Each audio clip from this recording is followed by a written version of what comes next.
People often do a lot of evidence gathering without realising that this is what they're doing. People think about the statistics because they're required to gather the evidence of how many people cross the threshold. But we also try to explore the ways of gathering evidence that are more qualitative. So the next question is to think about how exactly do we go about gathering the evidence? Well, I think we start with looking at a benchmark to see where people are at when they first come in, and then we have that to gauge at the end of the course to see how they feel that they've developed their learning throughout the course. And then we can, along the way, get anecdotal evidence and the little stories from learners about the impacts that it's actually had on them. We also explore how you go about gathering evidence in terms of planning in advance. You need to plan evidence gathering. So we look at how you might use things like LEAP, which is a common form of planning.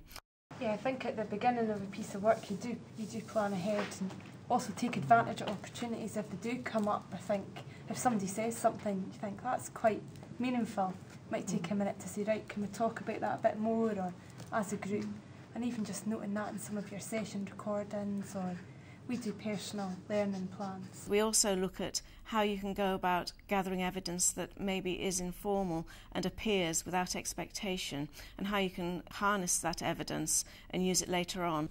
What I did was put up flip chart boards and had speech bubbles in the rooms, and just any time that they were actually saying something, I would say, oh, go and write that down, or if they didn't want to, I would do it as well, you know.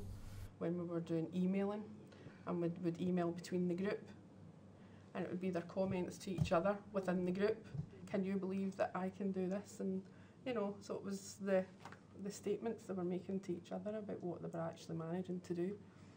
Another example is reflective diaries, because we all as CLD workers are meant to keep reflective diaries, and this is where we can show progression.